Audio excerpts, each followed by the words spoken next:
आप देख रहे हैं स्वस्तिक मेल न्यूज चैनल। नैपसर के राष्ट्रीय अध्यक्ष आरिफ खान से मुलाकात।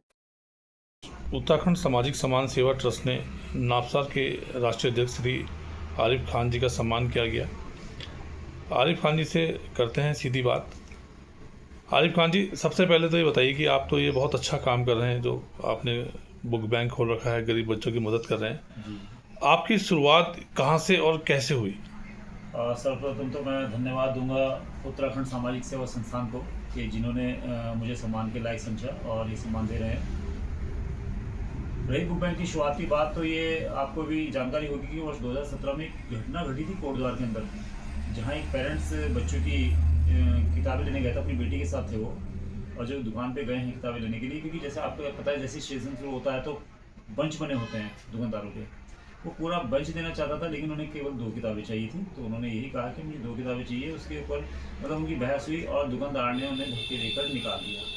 तो वो जो घटना थी, आप जैसे जागरूक लोगों ने कवर करी और वो मीडिया, सोशल मीडिया पर बड़ी वायरल हुई। हालांकि उस दुकानदार पे कार्रवाई भी हुई जी। और उसके बाद मुझे ऐसा लगा कि एक जो पेरेंट्स है, जो कि एक उपभोक्ता भी है, क्योंकि वो अपने बच्चे की चीज सामान खरीदने जा रहा है, उसकी शिक्षा के लिए चीज़ खरीदने जा रहा है, वो पैसे भी दे रहा है। जी। हमारे एक कहावत है कि अतिथि देवो भव, और जैसे ग्राहक जो है भगवान समान होता है, जी। वो एक कहावत थी। लेकिन वहाँ मुझे लगा कि भगवान को भी लोग धक्के देकर निकाल देते हैं यदि अपनी मनमर्जी का ना हो। तो ऐसा विचार आया कि एक ऐसी दुकान होनी चाहिए कि जहाँ लोग खुद से आएँ, खुद से किताबें निकालें, खुद से लेकर जाएँ और उन्हें पैसा ना देना पड़े। जी। तो ये बुक बैंक का ऐसा विचार तब चला, और यही मेरी एक टेबल थी और बेटे की 4 कुर्सी, 4 किताबें थी। 3 दिवसीय एक बुक एक्सचेंज मेले से मैंने शुरू किया था, और आज आप लोगों की दुआ से 10 साल हो चुके हैं और बुक बैंक की 13 ब्रांचेज हमारी यहाँ पूरे उसमें चल रही हैं। जी। और लोगों के बड़ा सहयोग मिला है, दोनों वासियों का कहूँ कि, बाहर के लोगों का भी कहूँ कि बहुत सहयोग मिलता है कि जो किताबें अपने बच्चों की पुरानी किताबें यहाँ डोनेट कर जाते हैं, तो दूसरे जी। बच्चे काम आती हैं। आरिफ जी, एक बार फीस वृद्धि को लेके भी आपकी संस्था ने बहुत काम किया है, तो इसमें आपको कितनी सफलता मिल पाई है? सर, फीस वृद्धि को लेकर देखिए, हम लोग हाई कोर्ट से लेकर सुप्रीम कोर्ट तक का दरवाजा खटखटा चुके हैं। कोरोना काल में सुप्रीम कोर्ट में गए थे, और क्योंकि हम 8 राज्य गए थे, तो 8वां पिटिशनर उसमें NAPSR उत्तराखंड से था। जी। कोई भी शासन आदेश होता है, हाई कोर्ट का आदेश हो, CBSE का आदेश हो, NCERT का आदेश हो, या किसी राज्य सरकार का आदेश हो, वो तब तक लागू नहीं होता जब तक सरकारें ना चाहें। जी। और सरकारों की मंशा नहीं है कि इन चीज़ों पर अंकुश लगाना। जी। क्योंकि मैं पूरा ये इस चीज़ को बता रहा हूँ कि अधिकांश स्कूलों में या तो हमारे जितने राजनेता हैं, जनप्रतिनिधि हैं, उनकी पत्नी है, उन लोगों के खुद के स्कूल, जी। और वो नहीं चाहते हैं कि इन पर अंकुश लगे। यदि ऐसा कुछ चाहते तो वर्ष 2016 से फीस एक्ट को लेकर चर्चाएं चल रही हैं, प्रयास लगाए जा रहे हैं, लेकिन आज तक ना तो फीस एक्ट बन पाया, ना उत्तराखंड में शिक्षा नियामक आयोग बन पाया है। जी। तो सरकार की मंशा नहीं है कि इन पर अंकुश लगाया जाए। क्योंकि मैं देख रहा हूँ कि अभी भी जो है बहुत सारे स्कूल ऐसे हैं कि जो फीस वृद्धि भी कर रहे हैं, रीएडमिशन भी कर रहे हैं, और साथ में ड्रेस को लेके भी मोनोपोली रहती है और बुक्स को लेके भी मोनोपोली रहती है। तो इसमें आप क्या कहना चाहेंगे? मतलब गवर्नमेंट का कोई वो रोल नहीं रहता है? सर, गवर्नमेंट का अगर नियमानुसार चले हैं तो ये 3 साल से पहले तो फीस वृद्धि नहीं कर सकते हैं, और 3 साल में भी 10% तक वृद्धि कर सकते हैं, जबकि आप अभिभावकों को अपने पक्ष में लेकर चलेंगे। जी। अभिभावकों की सहमति के बिना आप 10% फीस वृद्धि भी नहीं कर सकते हैं, पहली बात। दूसरी बात, ये जो किताबों को लेकर बात हो रही है, ये किताबों के लिए जो ये अपने स्टॉल बनाए हुए हैं, अपने द्वारा अनुबंधित किताबें, अपने द्वारा अनुबंधित दुकान से ड्रेस लेना, ये अनुचित है और अभिभावकों पर दबाव बनाया जाता है। वहाँ तक तो ठीक था, आपने अपने द्वारा अनुबंधित करी है, लेकिन अब इनकी स्थिति आ गई है कि इन लोगों ने खुद से अपने स्कूलों के अंदर स्टॉल लगाने शुरू कर दिए। जी।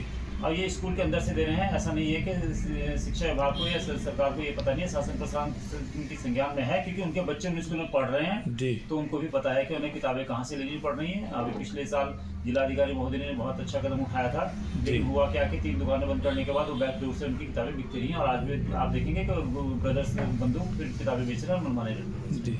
तो क्या आप अपने हिसाब से क्या एक ऐसा सुझाव देना चाहेंगे गवर्नमेंट को या आम जनता को या अपने पेरेंट्स को कि जिस वजह से जो है इसमें अंकुश लगाया जा सके? इस पर अंकुश लगने की संभावना केवल एक शर्त पर होती है कि एक जो कमेटी थी, मॉनिटरिंग कमेटी, स्कूल सत्र शुरू होने से पहले मॉनिटरिंग कमेटी होनी चाहिए, जिसमें जितने भी स्कूल हैं, जब तक फीस एक्ट नहीं बनेगा, फीस निर्धारित होनी चाहिए, बिल्डिंग के आधार पर नहीं, फीस निर्धारित होनी चाहिए शिक्षकों की योग्यता के आधार पर। जी। क्योंकि बिल्डिंग बहुत बड़ी बड़ी है, लेकिन शिक्षक वहाँ कोई हाई स्कूल है, कोई इंटर है, कोई जो है ग्रेजुएशन है, और उनको तो अनुभव कोई नहीं है, बच्चों को पढ़ाने आ जाते हैं। तो एक तो फीस निर्धारित होनी चाहिए, दूसरी जो मॉनिटरिंग कमेटी है वो स्कूल शुरू होने के बाद, क्योंकि क्या होता है कि अभी शिक्षा विभाग हर साल एक कमेटी बनाता है, जाँच की वो देता है, लेकिन जाँच की रिपोर्ट तो आज तक तो आई नहीं, ना ही किसी स्कूल पर गाज गिरी है जी। अब ये कहना है, हमारा ये मानना है कि अगर मॉनिटरिंग कमेटी होगी तो स्कूल खुलने के समय पर वो मॉनिटरिंग कमेटी वहाँ जाए, जी। स्कूलों में देखे, क्योंकि मेरा कहना ये है कि माननीय उच्चतम न्यायालय के आदेशों की अवहेलना हो रही है। वर्ष 2018 में ये आदेश आए थे कि एनसीईआरटी की किताबों के अलावा कोई किताबें लगाई जाती हैं, उसका रेट समतुल्य होना चाहिए एनसीईआरटी के, लेकिन यहाँ आज 40 रुपए की एनसीईआरटी किताबें और 400 रुपए की इनकी पावर विशेष की किताबें हैं जो कि लगाई जा रही हैं जी। 2-3 स्कूल, मैं नाम अभी नहीं लूँगा, अगर ऐसा लगा तो ठीक है, मेरे पास साक्ष्य आ जाए मैं लूँगा, उन्होंने सीबीएसई से एफिलेटेड हैं लेकिन एनसीईआरटी की किताबें ही नहीं लगाई हैं। क्या सरकार को ये जानकारी नहीं है? अगर ये मॉनिटरिंग कमेटी बनती है तो इन स्कूलों पर स्कूल समय में जांच करेगी जी, बच्चों के बैग की जांच करे, उसका पता लग जाएगा, उनके बच्चे के बस्ते के भार का, जो एमएचआरडी के आदेश की अवहेलना हो रही है, बच्चे के बस्ते के भार का पता लग जाएगा कितना था, और मुझे लगता है कि इसमें बहुत हद तक हम लोग अंकुश लगाने में सक्षम होंगे। तो आपने जो है इसी बल पे जो है अपना ये पेरेंट्स एसोसिएशन बनाया था, और आपके साथ पेरेंट्स भी बहुत जुड़े हुए हैं, तो आपका क्या योगदान है इसमें, जो आप ये जो कार्रवाई हो इसमें, या पेरेंट्स आपका कितना साथ देते हैं इसमें? देखिए, पेरेंट्स क्योंकि मैं खुद पेरेंट्स हूँ, तो पेरेंट्स बहुत डरपोक इंसान है, वो डरता है अपने बच्चे के शोषण से। हर कोई हमारी तरह पागल नहीं होता कि हाई कोर्ट भी चले गए, सुप्रीम कोर्ट भी चले गए, और बाल आयोग भी और शिक्षा आयोग भी, हम सब जगह अपने दरवाजे खटखटा देते हैं। लेकिन पेरेंट्स क्या है कि उसे पता है कि अगर वो अपने बच्चे के अगेंस्ट, जैसे अभी मेरे पास बहुत सारी शिकायतें आती हैं, अभी 5:30 बजे तक अगर आप उठेंगे तो देखिएगा पेरेंट्स की शिकायतें आएंगी, तो अगर उनको बोला जाएगा कि आप लिखित में शिकायत दे दीजिए, पेरेंट्स तैयार नहीं है, वो कहेंगे हमारे बच्चों का शोषण होगा। तो बच्चे की आर्थिक, मानसिक और शैक्षिक शोषण के डर से अभिभावक आवाज़ नहीं उठाता है, और हम लोग जो है इसको कितना करते हैं, हम लोग शिक्षा विभाग को जागृत करते हैं, उनको पत्र लिखते हैं। मेरे ये पत्र हमेशा शिक्षा सचिव, मुख्य शिक्षा अधिकारी, जिला अधिकारी, बाल आयोग, सबको पत्र जाते हैं, और उसके बाद जब कुछ नहीं है तो हाईकोर्ट, और हाईकोर्ट के बाद जब वहाँ से कोई आदेश आता है तो वो सरकारी राज्य सरकार ही लागू कराएगी, लेकिन वो कोई मंशा उनकी लगती नहीं है। तो आपका कहने का मतलब है कि अभी जिस हिसाब से कार्रवाई होनी चाहिए, अभी कोई उचित समाधान नहीं निकल पा रहा है इसका? समाधान साहब तब तक नहीं निकलेगा जब तक कि सरकार की मंशा नहीं होगी कि हमें समाधान करना है, क्योंकि कोई भी आदेश लागू तो कर देती है, चाहे उच्चतम न्यायालय हो या उच्च न्यायालय हो, लेकिन उसको जो लागू करने का है वो राज्य सरकार ही करेगी, और राज्य सरकार की अगर नहीं मंशा होगी तो कौन करेगा? क्योंकि एक जो कर्मचारी बैठा है, एक जो बाबू बैठा है, वो अधीनस्थ है अपने उच्च अधिकारियों के, जब तक उनका आदेश नहीं होगा तब तक वो कर नहीं पाएंगे। आरिफ जी, आपकी जो ये संस्था है और क्या क्या कार्य करती है? तो हम लोग अभी शिक्षा और स्वास्थ्य में काम कर रहे हैं जी, और शिक्षा को लेकर कहें तो जैसे बुक बैंक हम लोगों ने इतने सारे खोल दिए हैं उनके लिए, और साथ साथ हम लोगों ने स्टेशनरी के भी बड़ा अच्छा लोगों को राहत दे दी है कि 50% मार्जिन पे यहाँ पे आप ले सकते हैं। इसके अलावा हम लोगों ने अभी महिलाओं के लिए चैरिटी बाजार के रूप में एक प्रशिक्षण केंद्र शुरू किया है, जिसमें पुराने कपड़ों को हम रिसाइकिल कर रहे हैं और उनको रोजगार भी दे रहे हैं, बाकी उन्हें राज्य सरकार और केंद्र सरकार की जो भी योजनाएं उनसे जोड़ने का प्रयास कर रहे हैं। समय समय पर हमारे जो है कि आपके स्वास्थ्य कैंप लगाना या ब्लड के संबंधित जितनी भी हमारी ब्लड रिक्वायरमेंट है उसको पूरी कराना, तो ये हम लोग भी कर रहे हैं। क्या कभी गवर्नमेंट की तरफ से कोई सहयोग प्राप्त हुआ है? सर, गवर्नमेंट की तरफ से तो सहयोग प्राप्त नहीं हुआ। हाँ, कई बार गवर्नमेंट की ओर से ये जरूर आया था कि हमारा फला स्कीम चल रही है तो उसके लिए सहयोग की आवश्यकता पड़ सकती है। अच्छा, धन्यवाद। ये थे आरिफ खान जी।